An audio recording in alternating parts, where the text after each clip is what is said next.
Hello दोस्तों, आया निसार अली।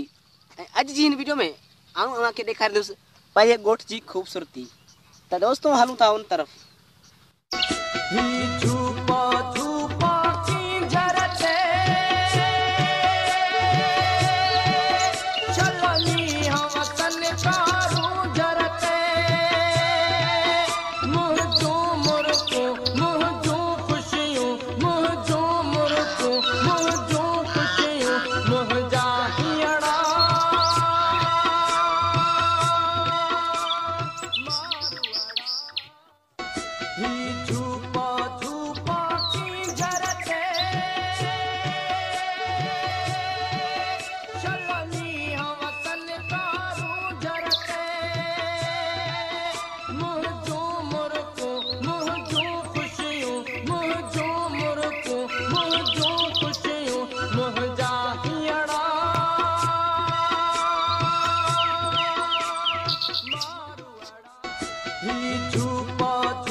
दोस्तों हींअर असीं मौजूद आहियूं पंहिंजे ॻोठ में।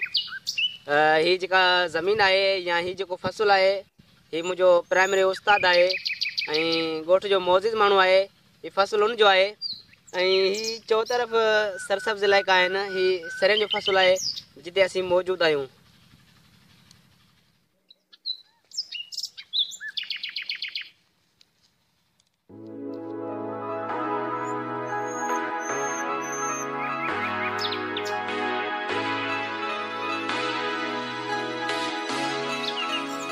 सरही पीला झलींदी गुल हो उन्हनि खे तन में मिलंदासीं।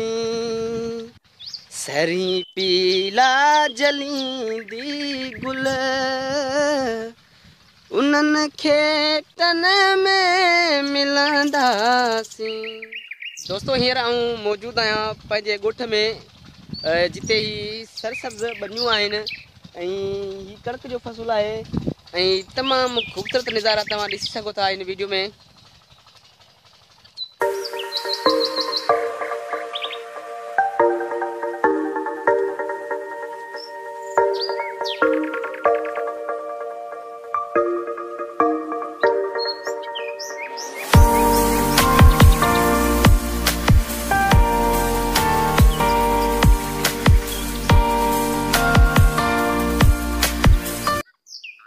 इन वक़्तु आऊं पंहिंजे ॻोठ में सरियुनि जो साग पटींदे ही कुझु नज़ारा तव्हां ॾिसी सघो था। कणिक जो फ़सुलु ऐं सरें जो फ़सुलु आहे। ही आऊं पंहिंजे लाइ साग पटे रहियो आहियां।